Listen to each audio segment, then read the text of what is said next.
All this week, we hope you think about having a difficult conversation with the ones you love. We're showing a personal look at hospice, end-of-life care that is often misunderstood. Our series is The Long Goodbye, a phrase used by many families not in depressed terms, but rather gratefully that hospice can lessen the pain and improve the quality of life. And so it is for us with Allison Parker, my girlfriend, who came up with the idea to examine hospice, and now that she's gone, we're telling these stories for her. She was going to follow a family in Roanoke who chose hospice after being volunteers themselves. Well, hello. Russ Beimler's arrival at Brookdale Roanoke starts with a search. Apple in hand, he must first track her down. Often his wife Joan is roaming the grounds of the dementia care facility. You know where Joan is? Hey. I love you. I love you so much. Hi, how are you? With each visit, Russ gives Joan the snack and a pair of headphones to listen to her favorite songs. She enjoyed music, so that's another one of the things she really liked was music. She sang pretty well. These are beautiful. Oh, well, thank you. I love these. Well, thank you. But Joan also receives care from Good Samaritan Hospice, whose staff assists in palliative or comfort-giving care. Helping people live to the end of their life, the best that they possibly can, to affirm that life. Say, you matter until you take your last breath and even beyond. Separate from her assisted living facility, Good Sam makes her life as comfortable as possible, with simple pleasures like painting her nails. Look, how does that look, Joan? Hospice care is a benefit for all Medicare patients enrolled in Part A, something many don't even know about. Often families ask about hospice long after the point where it can provide the kind of substantive dignity that we all deserve at the end of our lives. That's why Allison wanted to educate us on what hospice offers. I think Allison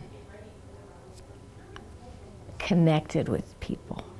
I think that when she walked in here that day to meet with us, she connected immediately with us. And I think she had a gift of knowing what matters most in life. I felt very, she was in earnest. She really had a quest in mind, and that I was really hopeful that we would get to do that together. While hospice started mainly as care for cancer patients, it is now used widely by patients like Joan with Alzheimer's disease. Russ met Joan back in college, looking for a date to a fraternity party. They've been married for more than 45 years. She was an occupational therapist and worked with students in Lynchburg. She loved kids and taking care of kids. That empathy led them to hospice volunteering, tending to patients while slowly Joan's disease showed itself. I would say we noticed back when she was about 60 years old, when the grandchildren would come, she usually took their orders for things and snacks and stuff, and she was starting to getting them all mixed up. That was almost 10 years ago. She's progressed through the stages of Alzheimer's since, but it wasn't until Mother's Day this year that she fell and broke her hip.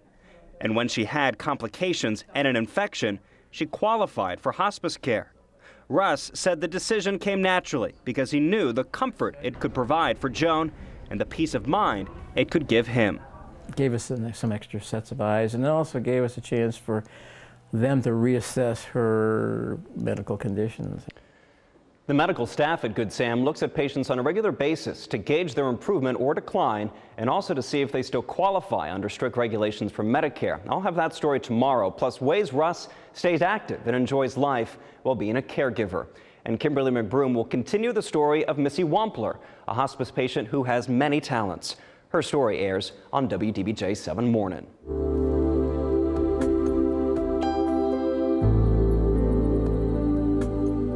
We're continuing The Long Goodbye, Allison Parker's stories on hospice. And we're following the story of Russ and Joan. He is the caretaker for his wife with late-stage Alzheimer's. Essential to taking care of Joan, we learned, is that he must take care of himself. Russ Beimler's calendar is full of ink. You see my calendar. As a caretaker for his wife, Joan, he sees her every day at her Alzheimer's care facility. But he also makes sure to take care of himself and covers his planner with things to do. I think it's really filled because the best thing I can find is to just stay busy, you know. Allison and Russ shared that in common. Her planner was sprinkled with fun things she and I had planned each weekend. But it was also filled with stories lined up weeks in advance as our morning reporter. In fact, The meeting she had with Russ at Good Samaritan Hospice was written down for Tuesday, August 25th, just one day before she died. And actually, when I left the facility, we were driving down Electric Road, and she came alongside of me with the car, and I kind of looked over. But she didn't look my way, but I was ready to wave at her and stuff like that. But that's the last time I saw her, of course. Here we are on a quest. I may have to go to the front office. Each Friday at Cave Spring Elementary, Russ, his daughter Sarah, and Russ's grandson all work together on Destination Imagination, an after-school program that helps the Beimlers bond. They started last year when Sarah volunteered the retired engineer. Asked me if I would be a co-chair with her, and I said okay. And last year we did quite well, and well, I got my erector set out, and it keeps me stimulated. 4 minutes to devise a method to move the can as far as possible across the floor. As Russ is active in taking care of himself, the medical team at Good Sam looks at Joan's status and may ultimately decide she can graduate, an improvement in one's condition to where they no longer qualify for the hospice benefit under Medicare. And that's not always what ultimately provides the best comfort to those dying. These once-upon guidelines that helped us know who needed to be in hospice, but they weren't strict, they were kind of just like guidelines, have now become much more set criteria by Medicare, because they're needing to guard the amount of money that's being, given for hospice patients. While hospice gives physical and emotional care to the patient, the respite it provides for families is maybe more spiritual, freeing them, if only for a morning or afternoon at a time, to honor their loved one with life. Here we are. For Russ and his daughter Sarah, they honored Joan and other women in their family with Alzheimer's by participating in the Walk to End Alzheimer's. I know that it's my duty to try to keep myself healthy, and because if I don't, she needs me as much as I, can be helpful, to be helpful. The notion that hospice means imminent death is not always true. Patients graduate from hospice about 10 to 15% of the time. Tomorrow, the long goodbye continues when I introduce you to the women who are there when loved ones do take their last breath. Tonight, we continue the long goodbye, Allison Parker's stories on hospice. She planned this series before she was suddenly killed. Essential to hospice are special volunteers who are there for families and patients when that fateful time comes. And then I wrote down a bunch of ideas on what caused you stress. There's a term at Good Samaritan Hospice for a special volunteer that normally is thought of at the beginning of life, not the end. These women are all doulas, a person who helps during a transition. They don't help deliver babies, rather they, in part, hold vigil while someone in hospice is actively dying. Sitting within a sacred space, and again to affirm that this is normal, it's hard, but we need to honor it. It's the right thing to do, and I try to do it best I can. Sam Smith wanted to become a doula after taking care of her husband before he died from stomach cancer. She's been a doula for 4 years and says when someone could go at any moment, a doula can be there around the clock. Several of us are almost in conjunction. Dee might go in there first for 4 or 5 hours. I follow her for 4 or 5 hours. Someone else follows me for 4 or 5 hours. 11 women, some becoming doulas as recently as a few months ago, get and give advice on how to help their patients. It was going to be her time in the next few hours or the next day, because I touched her skin. It was cool. Her eyes were fixed. She had very shallow breathing. Nearly all have been there when their patient has died. Losing a patient is hard because you think of all of the situations, the people that person has affected throughout their lives. And especially I think that if the person has lived a long life, I imagine that person is missed even more. Doula services are just one of many offered through hospice. This one can be the most difficult to serve, a duty not lost by those who are there when the end comes. Sometimes I cry. Not then.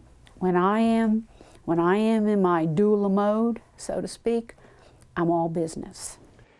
After a loved one dies, hospice care does not end. Good Samaritan and other hospice providers offer support groups for those on a grief journey. That's the topic of tomorrow's segment of The Long Goodbye. We check back in with Russ as he meets with his support group, and I meet other people like me who have lost the love of their life and how we find comfort in each other.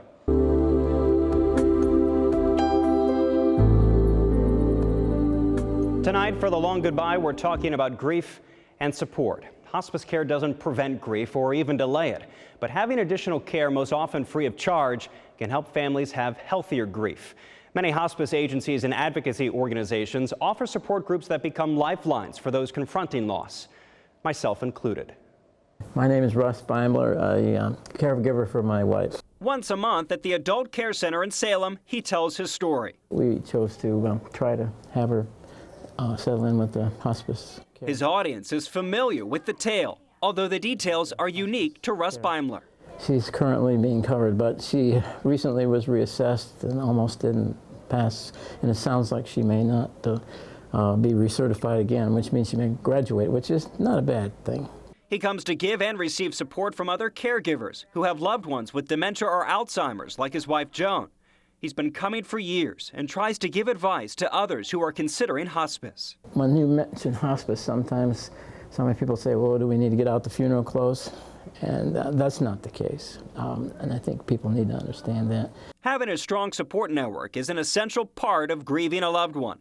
Russ has been on his grief journey for years, and he copes with the gradual changes with his wife. As he calls it, it's been a long goodbye. And the same is true for me with the sudden death of Allison. Completing her stories has been part of my long goodbye. Hundreds of you have reached out to me with cards, poems, and books on grief. Many, like the one from Judy Kelly from Botetourt County, have touched me quite deeply as you've shared how you've been mourning too. Allison and I first met Judy at the Guns N' Roses softball game in June. I saw you and Allison, and she was beautiful. She was the most beautiful person. I saw it. I saw the love between you two of you. Yes, it was beautiful. The card she sent me in August told of losing her husband, Gene, 2 years ago. Her advice rang true. Dropping and spilling things is normal during the trauma. That happened to me often. It's a great comfort you have that great photo album she made for you. What a blessing. It is indeed.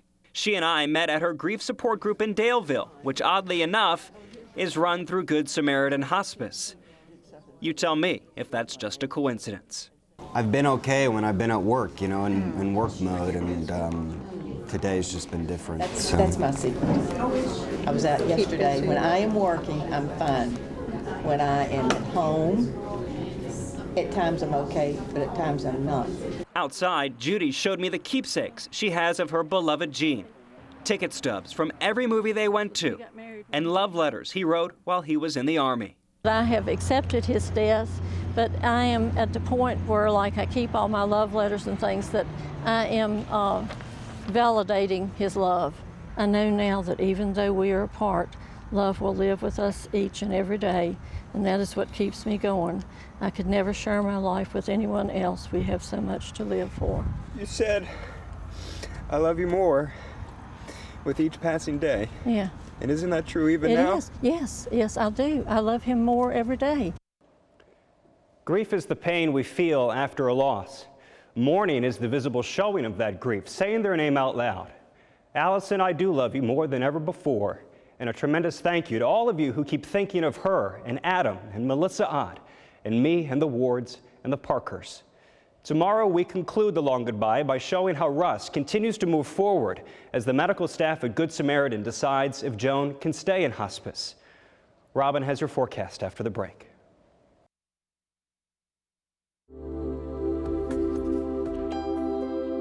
Tonight we finish our reports called The Long Goodbye, Allison's stories on hospice. Morning anchor Kimberly McBroom and I have been finishing the work of reporter and anchor Allison Parker. Allison hoped that her series would motivate you to talk with your family about the possibility of hospice care. I knew that she was going to tell a story that was going to be positive, maybe probably sad too, but would present a picture of a couple going through a difficult experience, but doing it as well as you can, with strength, with dignity. And isn't that all we can ask for in life? That we end ours with strength and with dignity. That is the story of Russ and Joan Beimler, the former hospice volunteers who are now using Good Samaritan Hospice as they confront Joan's Alzheimer's disease. It's another way of approaching end of life that people need to consider, other than just one more trip to the doctor. On this visit from a Good Sam Family Service volunteer, Rin Fuller finds Joan asleep at her assisted living facility. Joan can act differently each day. Russ says the past couple of weeks she's shown more anger. But here, Rin just sits with Joan's apple and provides a presence. She may eventually be a doula to Joan, there at her side when she dies. And hospice, that is known from the beginning. Just acknowledge the fact all along the way that it's going to happen, and savor the moment and savor what time you have with them. For the Beimlers, they just don't know how many more moments they'll have. But there's talk of having her graduate from hospice because she's been improving and is about to reach a typical maximum of 6 months of care. The medical staff says, though, she's in a gray area and they want her to keep getting services. Because I don't know in 3 or 4 months what's going to happen. So we're right now allowed to keep her a couple more months. But as is sometimes the case, Medicare, which is paying for Joan's benefit, will want to more closely examine the case. Will she come up on Medicare's radar to pull and audit? Absolutely. And so the Beimlers press on, taking care of Joan and each other. Russ and his daughter Sarah walked with Russ's grandkids to raise awareness for Alzheimer's research. Most of the women in the family have died from the disease. Russ says hospice has allowed the Beimlers to dose their grief. It has helped me, I think, in terms of I know that there's other eyes and ears watching and observing. On our website, click on Allison's Stories on Hospice to find resources to help you make an informed decision about hospice, and read a blog post from Russ about his relationship with his wife, Joan. We hope you've gained as much from Allison's last testament as Kim and I have.